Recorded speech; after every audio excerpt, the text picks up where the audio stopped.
I'm Makin Lee, and welcome to Makin Stuff, a podcast where I talk to some of your favorite queer artists about craft, creativity, and why making queer stuff matters. Today, on the inaugural episode of Making Things, I am beyond thrilled to have an award winning author of 8 sapphic romance novels, an entrepreneur bringing her passion and immense creativity into a business in desperate need of queer brands, and a person who creates community better than anyone I know and leaves every space she enters better than she found it.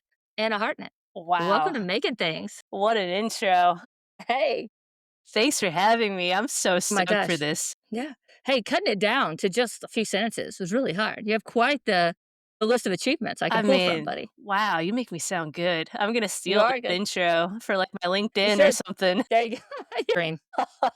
I love I'm so stoked to be on making things. I know. We're doing it, We're man. we're doing it. So exciting. So excited. So before we launch in, I have the privilege of knowing you as a very, very good friend. But some people listening might not be as aware of you. So why don't you, real quick, just kind of tell people who you are?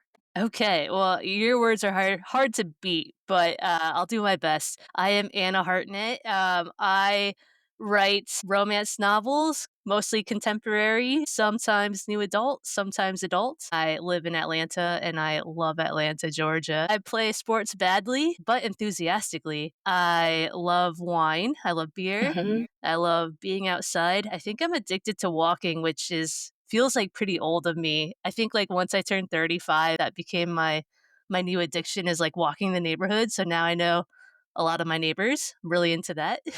Well, that's awesome. Also, like, there's a huge, long history of the greatest minds you can think of just walking. Yeah, I think they're on to something. Mhm. Definitely. It's soothing for the soul and good for my creativity, Mhm. I've found. And yeah, I also have an amazing fiance who lives across the pond, but hopefully she'll be joining me soon. So that's me in a Yeah. nutshell. Awesome. I 1, you did a great job putting yourself in a nutshell. 2, when you were talking about playing sports badly but enthusiastically, I think after the age of 30, unless you are being paid to play that game, badly but enthusiastically is now the standard. But yeah, like I just hey, if I come away with my knees and back intact, that's a Mhm. big W. It's a big win. Big win. Look, if I come away and my knees are only kind of hurting, I do feel like I have succeeded for the day. It really Yeah. does feel like a win. I'm like, That's a that's W. just yeah, that's just my IT band. That hurts all the time. This is soft tissue. We can we That's all I'm can saying. we can get past it. Pretty sure that can be fixed with a Theragun. I'm fine. So I want to talk a little bit about when you realized you were an artist. I've had the privilege of listening to and reading a lot of other interviews you've given. And in all of them, you mentioned, and I just want to confirm this is true, that you didn't think of yourself as a writer until you wrote your first novel. Something you did because you read a horoscope? Yeah, that is accurate.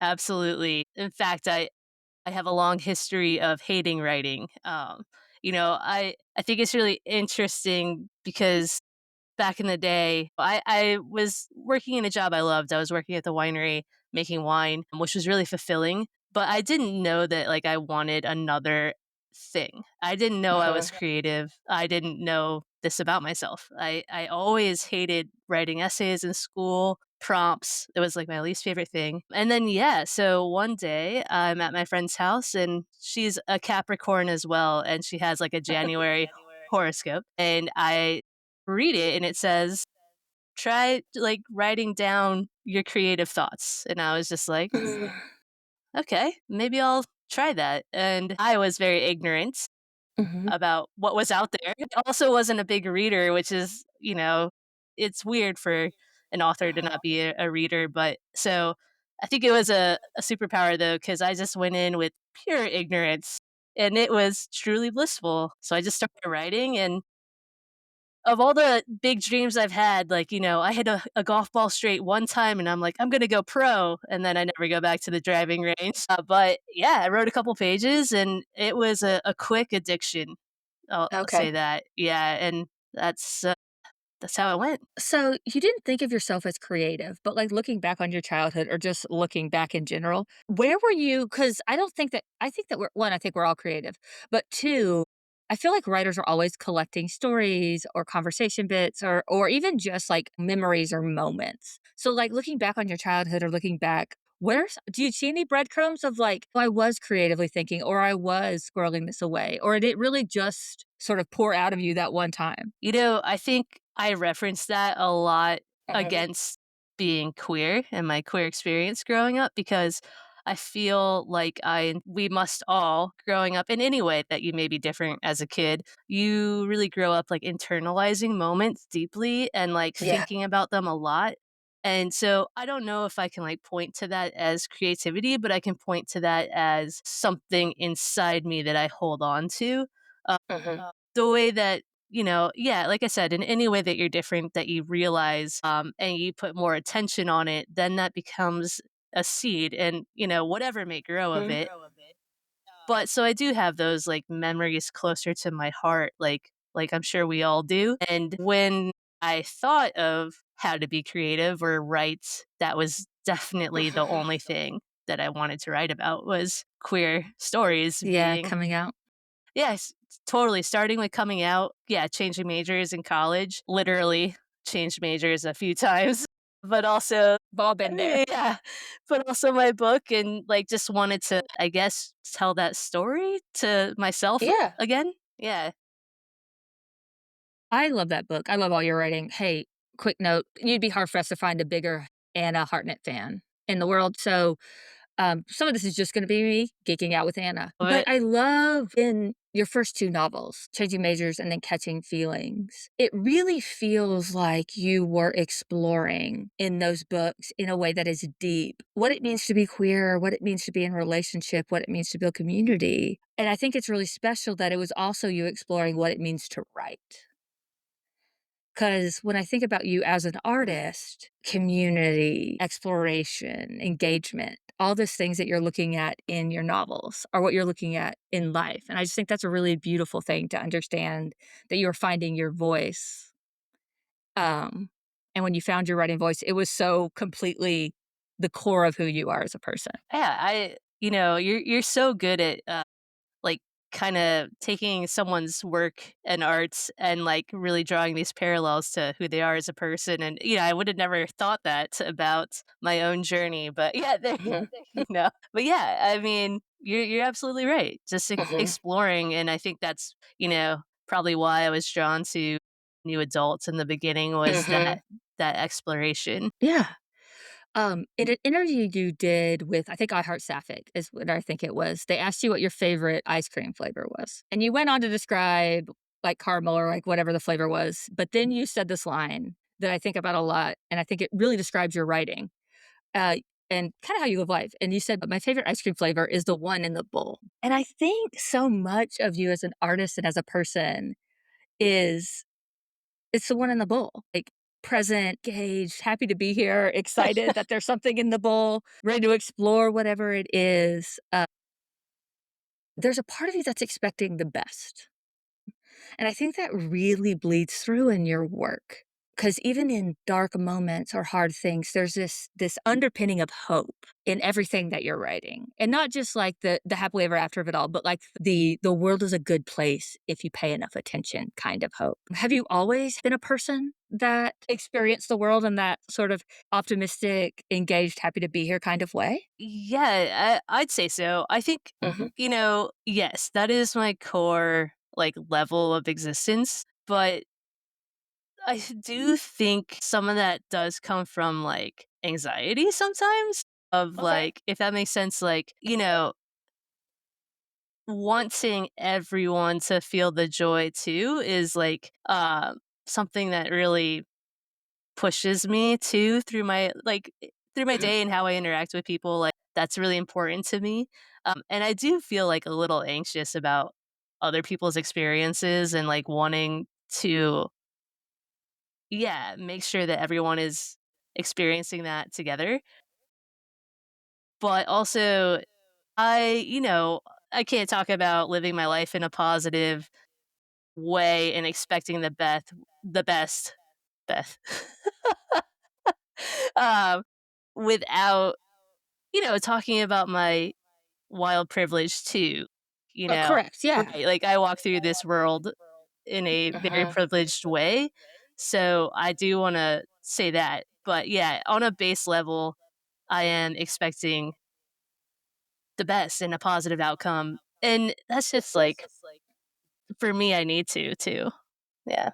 It's really interesting you're talking about, like, your antidote to anxiety is optimism, and I think that there's something really lovely in that idea of the world being scary, but you deciding it doesn't have to be. Yeah, for sure, I have to believe that the car's gonna Mhm, make it to the destination safely. mhm.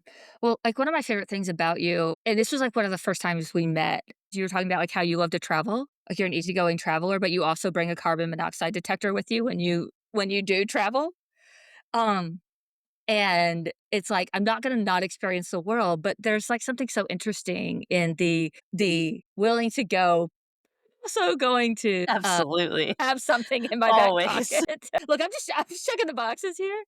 I Exactly. think that's a I'm beautiful, careful. though. Yeah, I'm laid careful, back and careful. careful. Yeah, you're like, "It's fine, probably."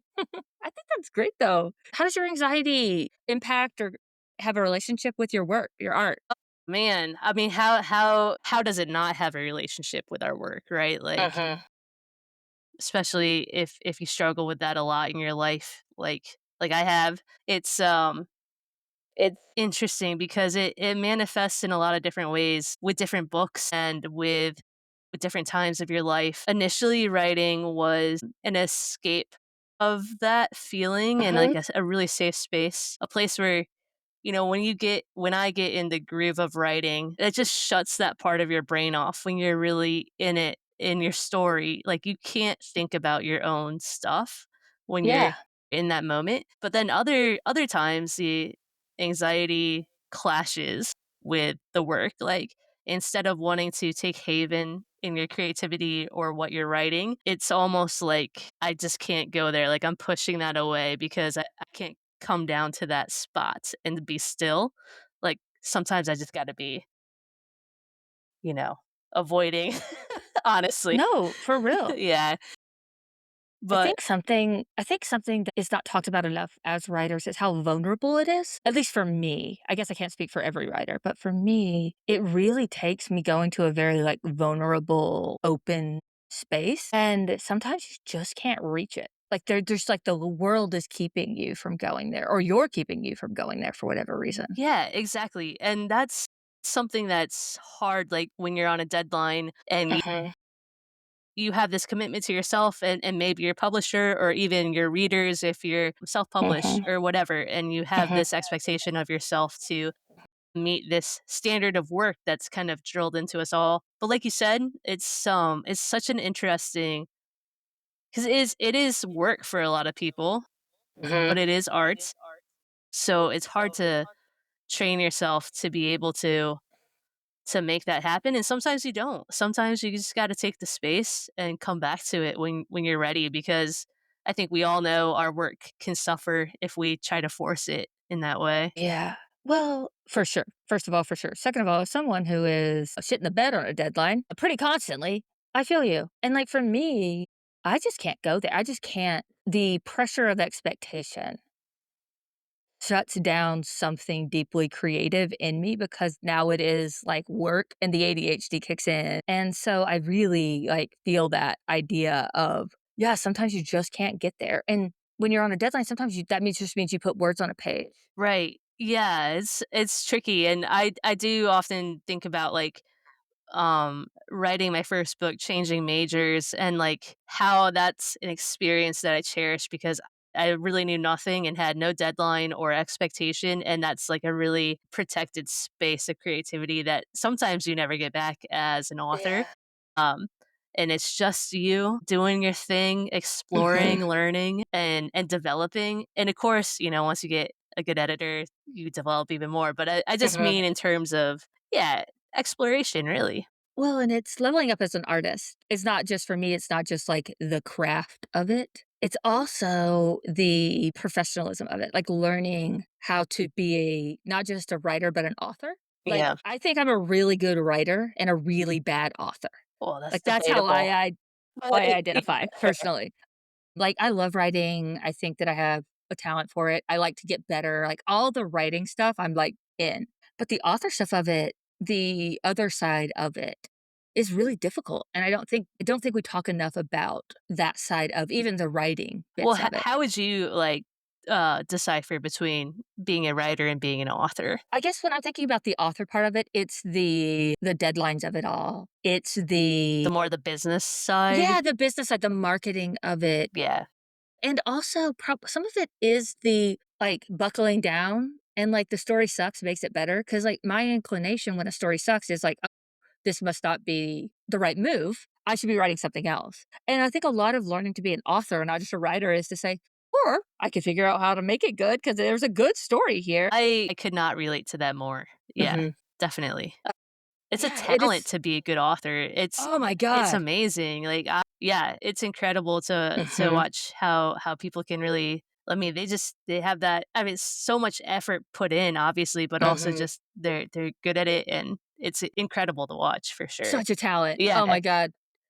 It's such a talent. And you watch them, like, sometimes I watch Melissa Braden is a great example, just, like, absolutely. where I'm like, "Oh, you're a hell of a writer.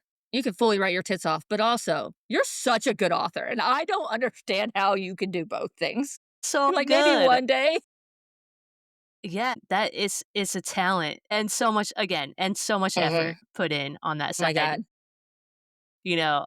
Yeah, but I feel like I'm in your camp for sure. It's Mhm. definitely where I need to improve. I try not to think of it as improving. It's like a different skill set. It's like I'm really, really good at playing third base. Like, I am so good at playing third base. But it turns out sometimes I also have to hit the ball. Are you trying to say we should be more well-rounded? That's all I'm saying. I'm just saying, like, I'm really good at defense. I gotta learn some offense, much like my lady balls. It's rough. It's rough. But okay, so I guess that was where easing into it. What is your writing practice when you are actively in the process of creation? What does that look like for you? Yeah, so that looks like early mornings. I Okay. feel very connected to my routine, which is I like to be up before the world, before people are like, Mhm. even if there's no one else in my house, I Mhm. like to feel like I'm up before people in the world are up and getting ready for work. Like, if Yeah. I could be writing at 5 a.m., that's amazing. Um, Cool. and I like my lights low and just kinda it helps me tune everything out, like, I know Uh, nothing else is happening out there. It's weird, like, once 8 o'clock strikes and I feel like people are at work, it, like, shuts me down because I know things are happening, and I just like to feel like I'm existing, like I'm the only one existing in that moment, and yeah, just lock in, and I don't have any, a lot of people, like, leave off in mhm. specific places of their work, like, maybe Mhm. mid-chapter, or they try to get to a whatever, but I just reread what I wrote the last day, jump back in, and, microwave my coffee 20 times. Hell That's yeah. how it goes. Perfect. Do you when you're sitting down to write a story, what do you have? Is it just a general, like, a germination of an idea? Have you been daydreaming about it? Like, what do you have when you're like, "And now I'm ready to tell this story," or at least start trying? So, that's a great question, and it's an evolving journey of mine. Mhm. It's something like you talked about growing as a writer, and that's part of my growth. And I love writing from like the hip, pulling from the hip and just Yeah. going because it feels free to me and it feels like I can reach places that maybe I would have cut off had I planned more. So I don't outline. The most outline is like, the big points that I want to hit because I've Mhm. already daydreamed about it. But really how the story starts is just like an inkling, a vibe, a daydream, and then, on one of my long walks, I'll just daydream scenes that make sense. And it's almost like I want to hit these scenes because they Okay. make sense to the story, like, maybe it's the first kiss or something, I'm like, "That's where Mhm. they are in that point, and now I know that, so I'm gonna bridge to this." But really, as I sit down, I don't really know what's gonna hit the page. I know the general direction we're going. Actually, this is one of my best friends from college is a surgeon, and she tells me a lot of things I don't love to know because I have doctor anxiety. Mhm. One of those N things was she was doing a surgery that she'd never done before, and Mhm. I was like, "Oh, that's scary," and she's like, "No, it's not scary, like, you know, I know how to drive, I just don't know where I'm going yet," and I was like, Mhm. "Oh, okay." So that's kinda Mhm. how I think about it, like, I'm driving, I just don't know where we're going. I think that so I really hate the pantser plotter conversation. I don't think it really covers what the difference is because I think it's so much of the difference between like a classical musician and a jazz musician. Like they're all pulling from the same toolbox Right. and they're all pulling the same craft and it's all the same, but a classical musician has much more structure, has much more themes, has like it has a thing that it's building on. And for jazz musicians, they just sit it, they just start to play. And that's, but it comes from a long tradition of they've practiced forever. They know the form, they know what they're doing, but how they express it is very free form. Yeah, that's a great point, like, I think that I want to explore more of what it would be like to come into that moment with more structure. Mhm.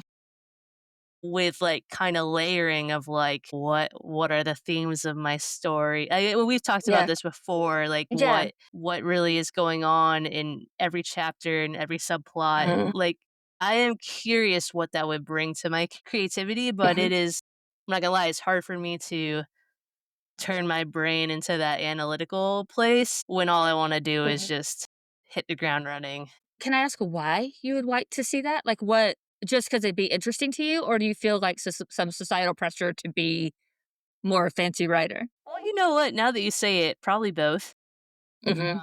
You know, I guess I am curious if I would be a better writer if Mm. I tried in that way to come at it from a different angle. So Mhm. I'm curious to try, but I'm sure that's rooted in some of what you said, Mhm. just thinking that that's what I should do or how I should be.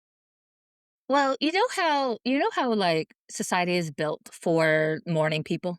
So morning people seem like the more adult grown up version of people than night Yes. people because just the world is built for morning people. I think that the way we have discussed like literature and writing is way more built for people who plot and like have all that out. And so like society tells you like that's the more appropriate way. But I think both ways are just as valid. And I guess to my point is you know what your theme is. You know what you're trying to say, even if you can't forward articulate it. Like you talk about it as vibes. Yeah. And I think a theme is just vibes. It's Y- just like what I want Yeah, the story to literally. be. Tone like And yeah, you have the vibes, have the like, that's what you vibes. start with, and it's just like, I don't know, I think that on an edit, looking back and being like, "Okay, now I'm seeing the themes, and now I can edit to that or pull that in." If you were gonna look at, like, I wanna be more intentional, but man, I would hate for you to think that the way you're doing it is not good because you create incredible art. Thank you. Yeah, I really appreciate that. We'll see. Maybe I like how you said that. It's like on an edit, like you can kind of like pull things tighter and like realize what you've put into the work and what you want to highlight more, or Mhm. yeah, fine tune. That's a great way Yeah. to think about it. Well, it's just like I guess I don't think there's any correct way of being a writer. I think we're all out here doing our process, our way, figuring it out. And like from book to book, it changes. From day to day, it changes. This brings me to my other question. How do you get and interact with and understand inspiration? Oh, that's a great question. I just honestly, I'm a huge daydreamer, and so what what fills my mind in my quiet space, like I play on a loop.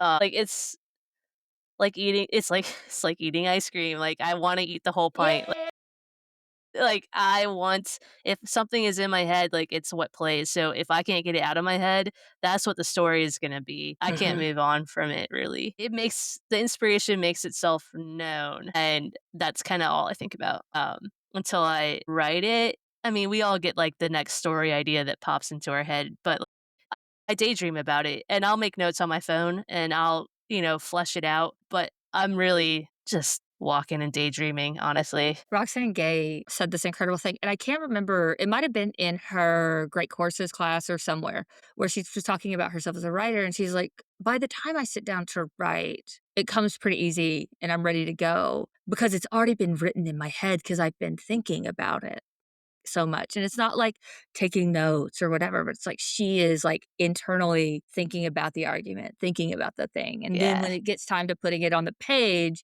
then the process of putting it on the page is pretty easy because it's already been something that she's marinated with and understands as she goes to the page. And that really sounds very similar to what you're talking about. absolutely, and, like, I think we were talking about, like, the spectrum of how well people can visualize in their mind, like, Mhm. images. I'm on the side of the spectrum where I can see things pretty clearly, so it's almost like I'm just building this movie reel in my head over and over That's and cool. adding scenes and yeah, so that's kinda how it goes for me. That's so interesting. Like, because so we were talking about the thing I was talking about is I have something called aphantasia, which basically means I don't see pictures in my head at all. It's just a black box up there. And it's so interesting to me the way you're talking about the idea of like seeing it No, happen because I can't even imagine it. I'm just as, like, flabbergasted by the I know, opposite. I can't, because that's bonkers. I think I hang so much of my, like, Uh-huh. writing creativity on that being able to see it in my mind, but,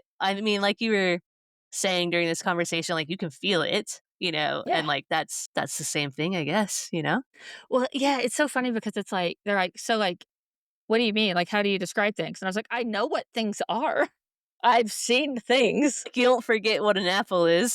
Yeah, like, I just because I can't make a picture of an apple in my brain doesn't mean I've lost apple, Can and you that's just, draw? like, Can you, because like, is it easy for you to, like, draw "Oh, or Anna, sketch? no. Are you kidding me?" Anna, awful. If it's visual, bad at it, Okay. terrible at it.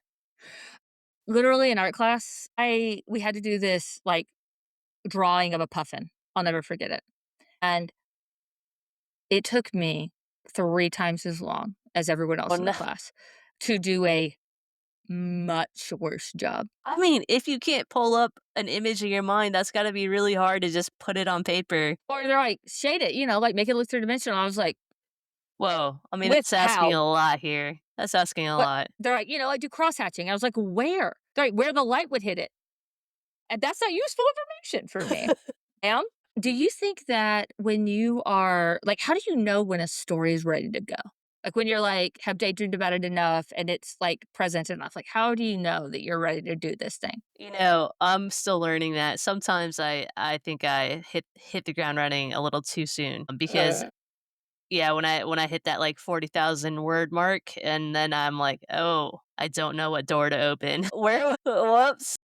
Then that's definitely the moment where I'm like, "Yeah, okay, maybe this was a little early." But, I think when I know, like, the 4 main points of the story, like, where it starts, like, how they're falling in love or whatever, how what's keeping them apart and, like, how they resolve it, like, I feel pretty confident in, like, hopping in and shading it in, and, I like the imagery of driving down a foggy road with headlights and, like, as you're going, then you see the right way to turn, but sometimes I'm not ready and I get stuck, and those are the hardest to come back from. Is such a pain in the ass, man. it's tough. It's stifling. I hate it. So I Have you I ever try to avoid it, but sometimes you just, yeah, haven't thought it through enough. have you ever gotten down the road and been like, this isn't the right story, or like had to like delete a bunch, or like have you ever had to do where you were like, "Ah, I was wrong. Restart, Yeah, actually." totally. And so, I hate it. Obviously, our words are precious, our word count, so especially if we have a deadline. And the most I've ever deleted was writing Crush. I deleted the Mhm. first 30,000 words because it wasn't working. It was, Crush is a little bit of an age gap, forced proximity through work, and like a boss and employee relationship.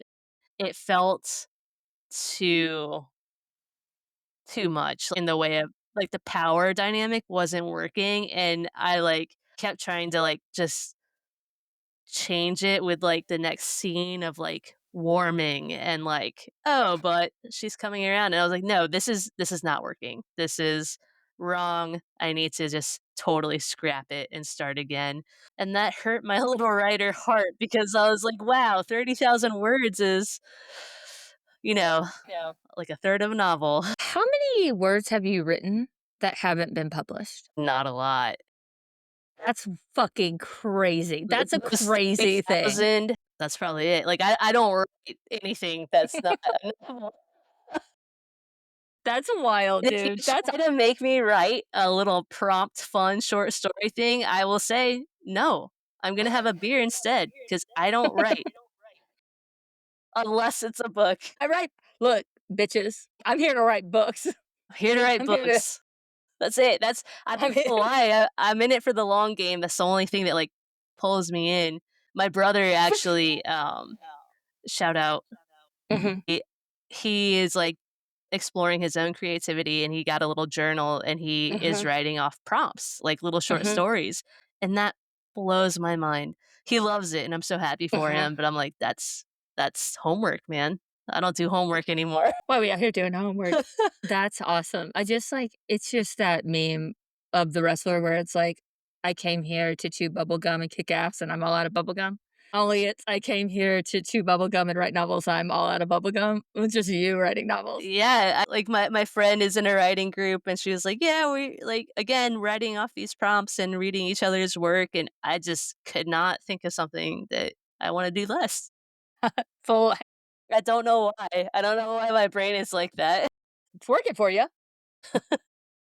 So, I wanted to transition the conversation just a little bit to talk about creativity on another front, which is starting a business Yeah. and how that interacts with your creativity and the artist part of you. So, why don't you tell everybody a little bit about what you're doing, and then maybe we can get into the heart of it. Yeah, totally.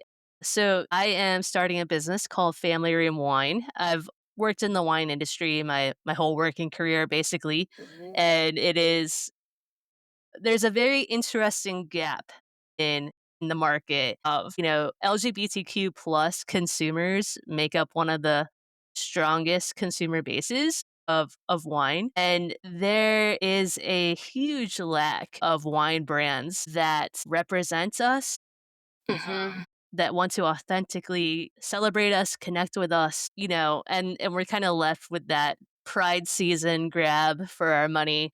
And it makes us all feel like shit. We hate it, right? It's like, Especially when the beers could be better right, and yeah. the blends could be better. It's We don't like need a sour. Give us a real beer, please. exactly. And so there's this really big gap of service to our community through Mhm. in this industry, and being a queer folk in the wine industry, it really called to me to fill that gap. And so that's where Family Room Wine was kind of born from, is being a queer owned, operated, and for the LGBTQ plus community, to celebrate us, to honor us, connect with us. Like, if we want to spend our dollars with brands that are us, like, that should exist. So, Yeah. and another part of Family Room is making a grant program for other LGBTQ entrepreneurs. The wealth gap in our community is wild. Bonkers. Like 30% of LGBTQ plus youth have, like, been homeless or have had housing stability. And that just is something that builds. I I won't be able to, as we start, the grant will be, a smaller amount, but as we build, like, I really hope to be able to put money back into our communities in that way. So that's a big goal of mine, and I'm excited to get it going. It's just so important the part of us, I'm not talking about queer writers, I'm talking about Anna and I.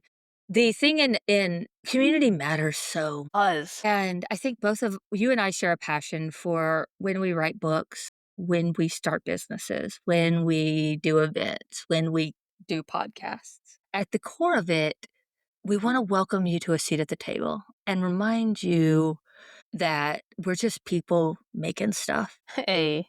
You know what I mean? We are. We're just Yeah, no, people like you absolutely. making things, and that means you can be a person making something as well, 100%. and I think it's yeah, I think it's so important, and I think it's so cool that at the baseline foundation of your business model is the idea of creating wealth for people who don't have that opportunity. It's addressing an inequity in a small way, but a tangible way. Because for a small business, a small grant can be life Yeah. changing. I fear, like, opening up a food truck or, like, anything just Mhm. like, that I mean, money even a small makes it marketing business or totally. a illustration business or whatever Yeah, you're doing. absolutely. So, yeah, I just community is everything. Building, like, that web of community and strengthening Mhm. where we show up in the world in terms of business, politics, whatever it is, like, Mhm. that only makes us safer and stronger. So that's the focus for sure. Do you feel like in creating an explicitly queer brand, both as a writer and literally, why does it matter to you that it's explicitly queer? Like, why? I know it's more than just a marketing push, right? Why do you tell sapphic stories and why do you want to have a queer wine label? Yeah, it almost, like, wouldn't be worth it to me if it weren't. Like, Uh-huh. that's my whole existence. Like, I don't exist Uh-huh. outside of that, and so much already exists outside of that experience that we see every day. Like, the world is straight out there, right? Yeah.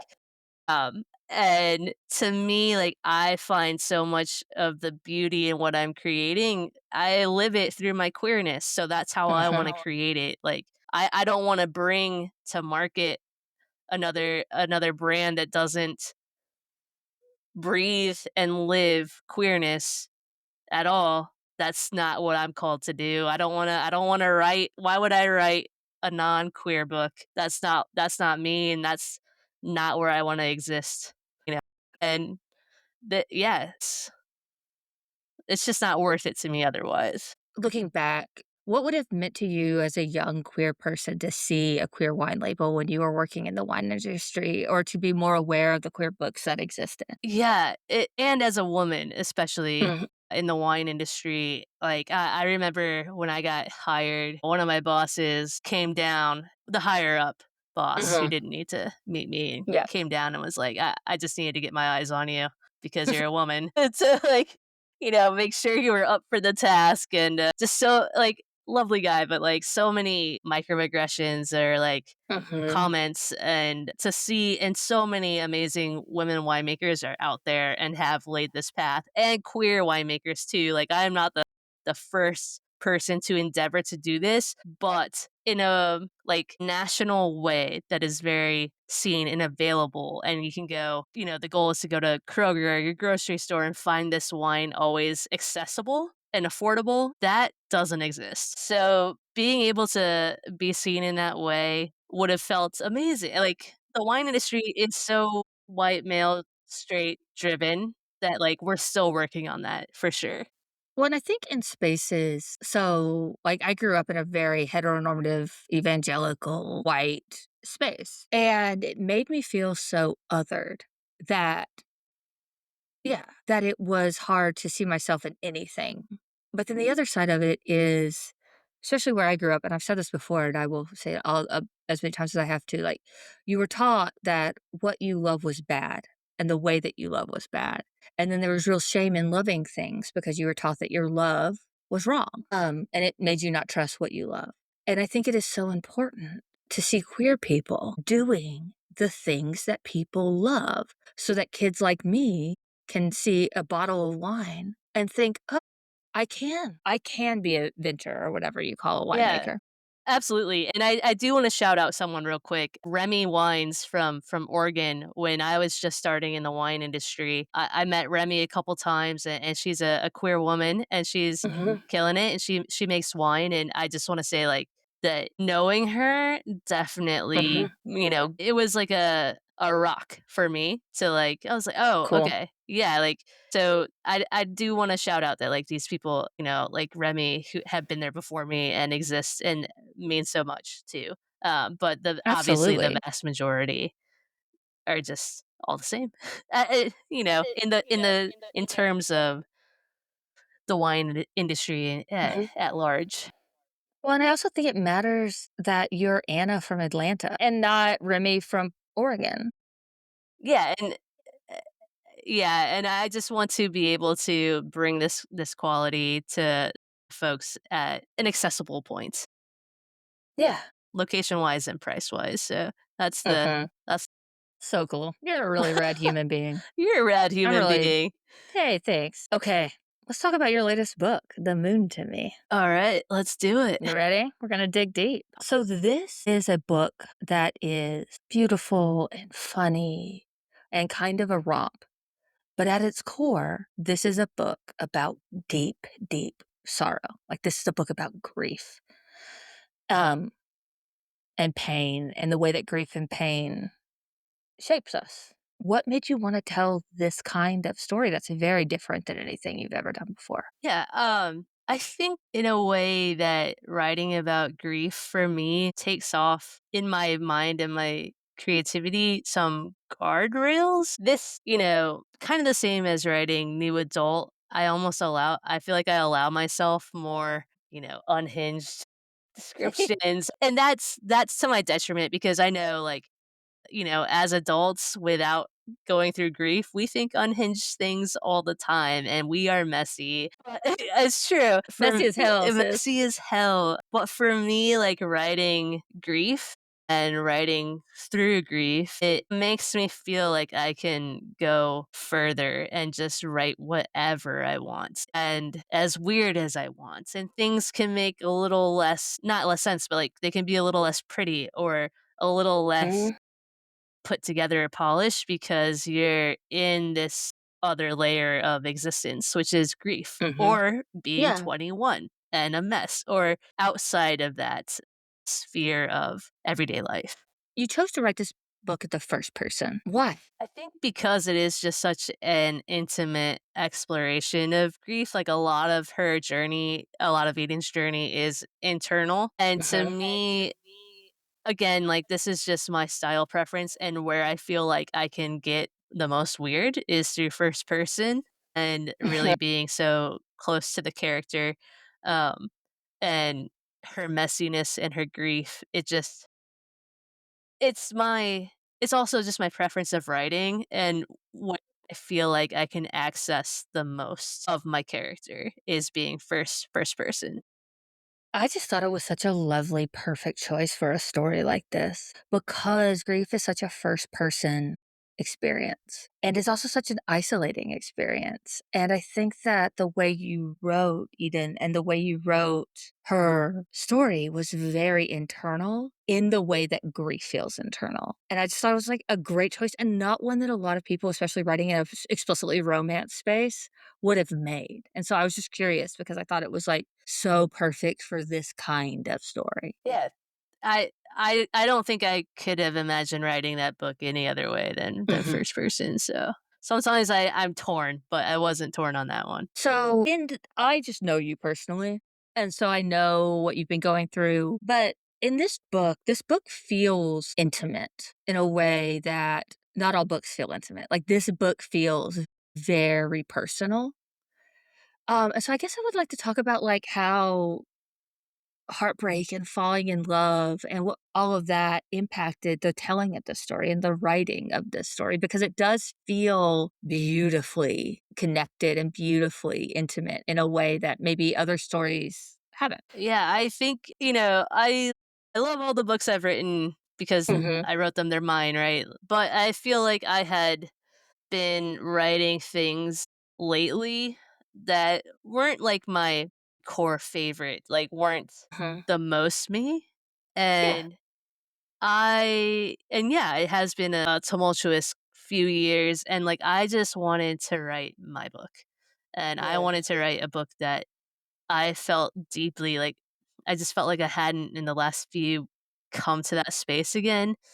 And I just wanted to explore that part of myself. And Mhm, yeah, as we all have experienced grief and confusing times in our lives and things that are messy all at once, happening all mhm, at once, it can be hard to even think about romance or when you've got your own shit going on when you're trying to get from drowning to mhm, safety. Um, it's hard to conceive that romance can happen to you, but it most certainly can, and I think that we often, as a society, think that that can't happen in that moment because you have to fix everything in your life before you can accept love, a love that's Mhm. healthy and good for you. But I really loved writing that maybe the right person can help you build yourself up and out of that together. And like, yeah, so I definitely have found my person that has helped me and that love, and it didn't come at an easy time and it was hard, but that is, yeah, I wanted to write that all together. The mess, the pain, the sorrow, the romance, the love, the friendship and the trust, Mhm. like, yeah, I wanted to write that. So joyful, the heart of this book, which is wild because it is a book deeply about grief. And I really love the relationship. I really love Florence. She rules. Yeah. But the way that she is able to see Eden and the way they see each other, I guess, I think is pretty special. When you're crafting a romance or when you're crafting a relationship, and I know you're like playing jazz where you're just feeling it out. But how are you going about creating that dynamic? Like what are you looking for? Or when do you know you've gotten it right? Because you've got it so right between these two characters. I think in this book, between these two, Eden and Florent, this wouldn't have worked. This romance wouldn't have worked at all. Their relationship Mhm. would have crumbled quickly Mhm. if it weren't completely like rooted in respect, Yeah. adoration, Mhm. trust, and friendship. The Um, friendship is so important that they are friends. they're each other's like safe space through it all. Mhm. And I that was, yeah, I'm pantsing and vibing it out, but, like, I think I went into this book knowing them the clearest of, like, this is the foundation of Mhm. their friendship, Mhm. like, when things are chaotic, they find each other, and they are, in that moment, what the other one needs, and even when one of them is being an asshole or is jumping to conclusions or is just being hurt and a mess, the other is still their safe space and gives them that understanding and love. And like again, I feel like I'm lucky to experience that type of relationship.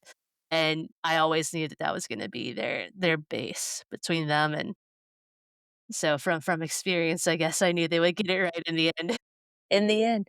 Well, I think that there's something about your writing that I love, which is you deeply understand the romance of friendship. Like, even if it doesn't end up being a romantic relationship, But yeah, you understand the romance of friendship in a really friendships are real way. romantic. They're romantic. Yeah, I believe that with all of my heart. Like platonic romance makes life worth living to me. Like I Friendship is romance. It is Mhm. mostly platonic, but, like, Mhm. the way you interact with your friends, like, is the same exact way you interact with, like, your relationships. Like, you build trust, Yeah. you hear each other, you support each other, you woo each other, you spoil each other, you root for each other, and that is romance. Like, you show up It's for each romance. other and, like, you Mhm. laugh hard, and I don't know, it's just Mhm. yeah. And so, like, you can't just, like, live life alone and then fall in love. You fall in Well, love with so many people along the way, and that's and what there's so many makes different it. kinds of love. And I think that we've done ourselves a really big disservice in our culture. Hey, shout out Christian nationalism and Mm, patriarchy by centering romantic relationships as the hub and the most central relationship in someone's life or in your life or in our culture and thinking like that's the mecca relationship when yeah. it's like life is friendship. Like life is the community you build and the people you love and the places you build. And if you're really lucky, you might find a partner that wants to do all of that with you and wants to create community with you. But like, the life part of life, like, the good part of life is what you're doing with your buddies and your friends and your Yeah. community. You know what I mean? Yeah. I read Loveless for the first time a couple months Okay. ago by Alice Mhm. Oseman. I love that book Mhm. because it does speak so much about friendship and the romance of friendship, and I loved that exploration, Mhm. and yeah, I feel that deeply. Do you think that this is a tangent, but I'm just interested. So, women historically, all the research shows, et cetera, are, like, way more community driven, have deeper relationships with their friends, all of that. Do you think as queer women, there is something or like sapphic women, sapphics, there's something about like that almost doubles down on that? Because sometimes I feel like it's like my queer friends, like especially my sapphic friends, are like so much more community driven than even like the most community driven other people that I know. And I'm just wondering if it's like almost something in our DNA that's like, hey, look, we got to do this together because otherwise we are so fucked. I mean, absolutely. I think, like, we seek each other out because, Hmm. you know, look, you're a different version of yourself, not, like, in a weird way, but, like, you're a different version of yourself with all of your friends, like, they bring out something different in 100%. you, and I do think that, like, in your queer group of friends, it's a safety, and, like, we seek that out. You're with people who understand, who know Uh-huh. what you've been through in a lot of ways, who mirror that experience, who have been through the same path of life in terms of interacting with a really, like you said, Christian nationalist, like patriarchy world, and you don't have to explain it to them. They just know.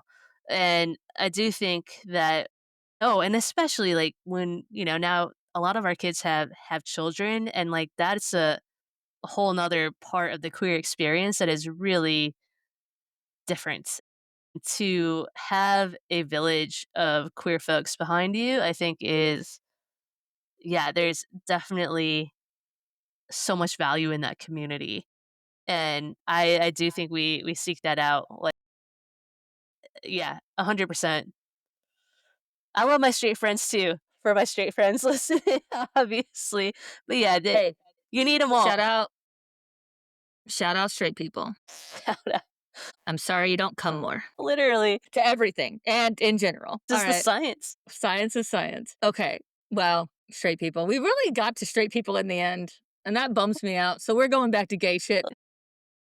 So, when you are writing something that is portraying complicated family dynamics and complicated people, are you ever worried about that whole thing that we get? Like, okay, straight up, you start this book starts with a physical fight at the main character's mom's funeral that is happening at an Olive Garden. And I'm spoiling nothing. That's in the first 3 pages. Literally true. So, when you're writing something messy, or people that might be messier, or like a sibling that is a clear Trump supporter, or these things, are you concerned about likability? Are you concerned about making it feel real? Like, what are you thinking about in all of that? And then also, are you pulling from your life, or are you like make it clear to your family, like, hey, look, I'm just a person writing about people? Not everyone is likable, and, Yeah. like, I've written, like Riley the cousin who is in said physical altercation. That to me is really real. Like you grow up with someone and you're Hmm. wrestling as kids, like that can drunkenly spill over to adults. Like real, Also, I like almost everybody. Me and Riley are still in a fight. yeah. Riley needs to take care of her business and Mhm. then show back Mhm. up a little Yeah. better. Mhm. But no, I think as you read it through Eden's experience, like, yeah, Mhm. she's not likable. Eden doesn't like her, but Mm-mm. that's a really real person to me, and Mhm. I see that, like, her showing up in Riley in a really real way, and her Mhm. insecurity, and, like, that is a real person to me. I'm not saying, like, someone I personally Mhm. know, but, like, that figure. It's you. It's you. Whoever you're worried that it is you. I mean, that would be a good sign if you feel it. So yeah, like not everyone has to be likable, and I love that. I don't think Riley in the end even is likable. Also, no spoilers, but I do think like you learn a little more about what she's going Mhm. through. But you don't have to Yeah. like her. I'm not asking you No. to. I don't like her. Well, and I love what you said, like, not everybody is likable, because not everybody is likable, but they still have stories worthy of being told. Right. Like, you know, And I think likability is such a silly thing to like I want characters I can root for. I don't necessarily need characters I have to like. yeah. Yeah. I agree with that, and it's not like I don't feel like I have to put a bow on every character in my book, like, they are a messy Mhm. human, and guess what? She still has to figure her shit out, she's got a long journey ahead of her, okay? Mhm. And yeah, in terms of my family or, like, people I know, my mom read this book, and Okay. yeah, she reads all my books. If you come over to Mhm. my mom's house, Uh-huh. her very small coffee table on the side of her living room, there is an entire stack of all my books, so it's That really is sweet. the cutest thing I've ever heard. Yeah, rival biggest fans between, Alright, well, I'm gonna have you to have a and my conversation with mom. her. You're in there, don't worry. But she read this book and she said it was Uh-huh. her favorite book of mine. And, she knows my history, she knows my life, Uh-huh. and I do think that there's a lot of inspiration from my life, and she obviously knows that better than Uh-huh. anyone. And especially with Eden's mom. Like, I wrote her, pretty close to my mom and what yeah, anyways. So she knows where I'm coming from there. But for the things that aren't so savory, I think she respects that it's also art and it's not a Uh-huh. reflection of us or what I've been through or my friends or family, but more of an exploration. And she gets it. Yeah. Yeah. That's really She cool. I don't think she's worried about it. No one's worried about it, which is lucky, I suppose. No, that's awesome. I just, I watched the new have you seen the Noah Khan? It, like, just came out, the Mm, documentary. I haven't watched it yet, but I saw it Okay. pop up on Netflix. Okay. You should check it out. It's so good. I sobbed a couple of times. Shit. But he goes through this period where he's feeling so much guilt about having written about his family without letting his family know that he was writing about them. And then it was like just happened to be this album blew up and now millions of people are singing this song he wrote Yeah, about like his parents' divorce or whatever.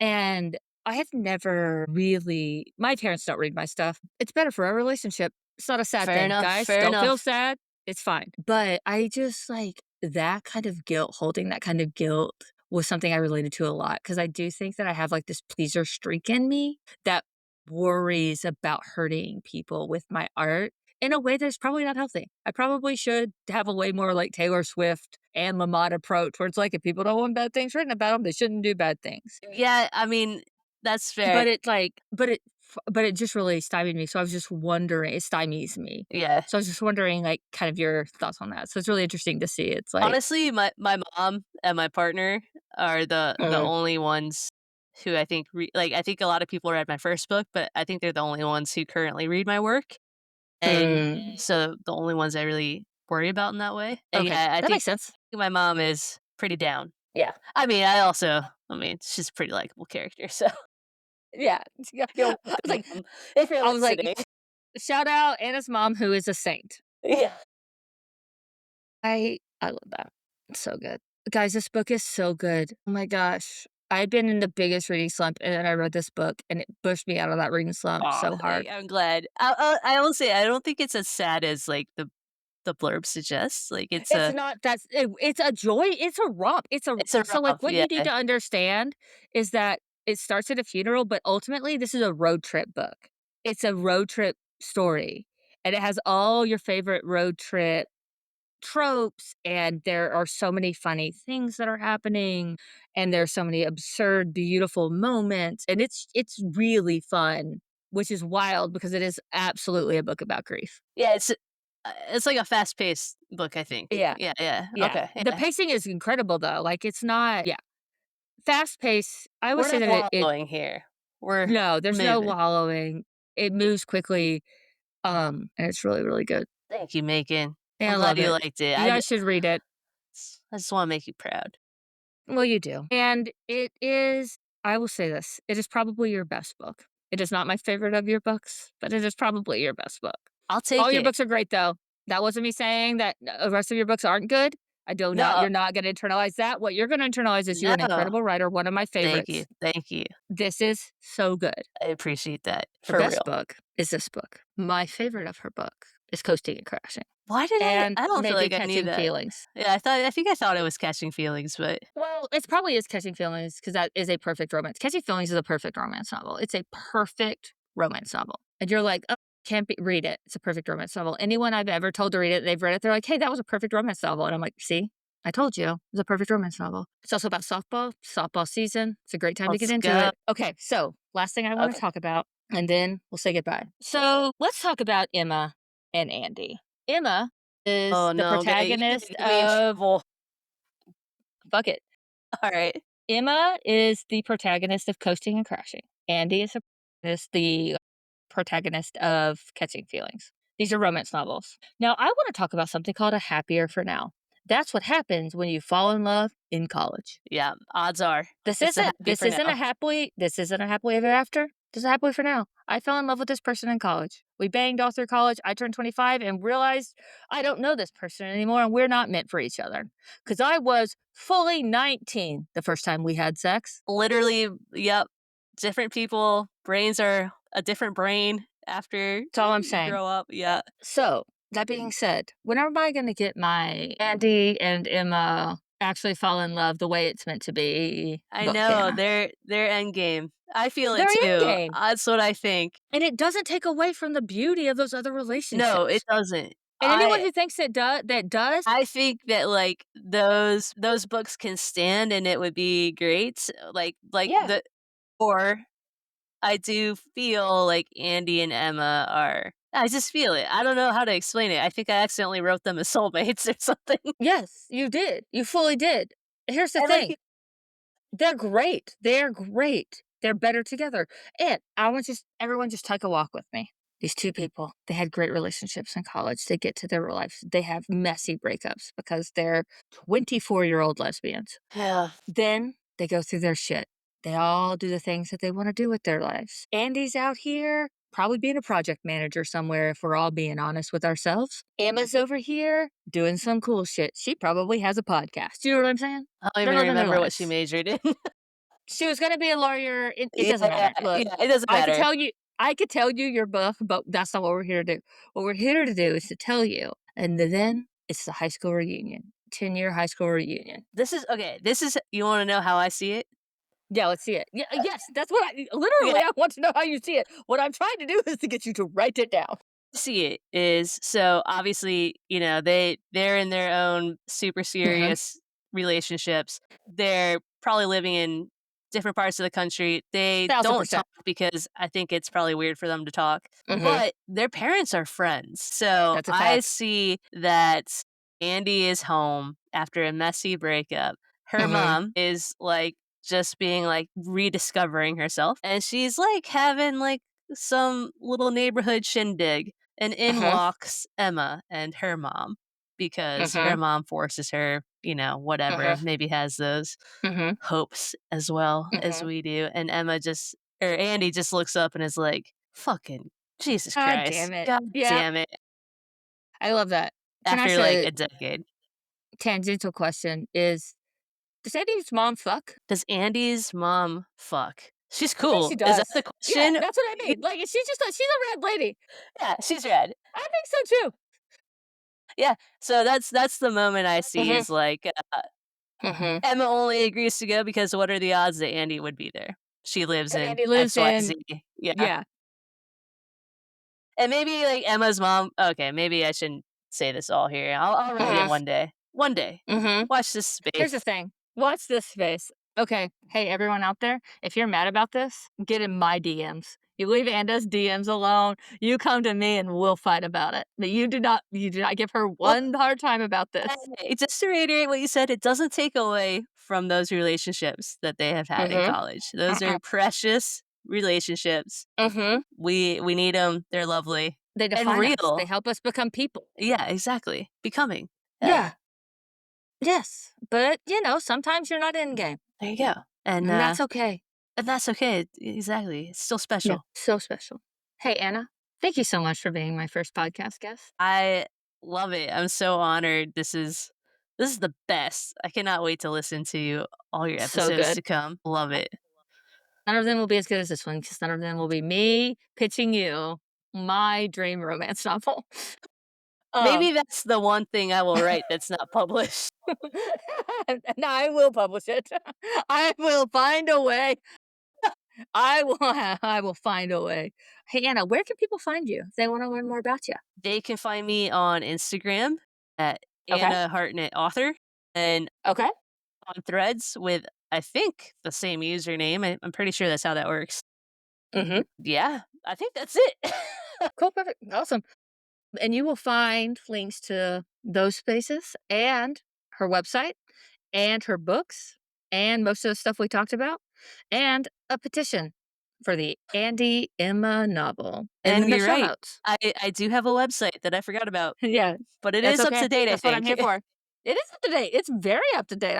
I looked at it when I was preparing for this interview. I was like, look at Anna, so prepared. I'm a business lady now, all right? You're a business, you're an author.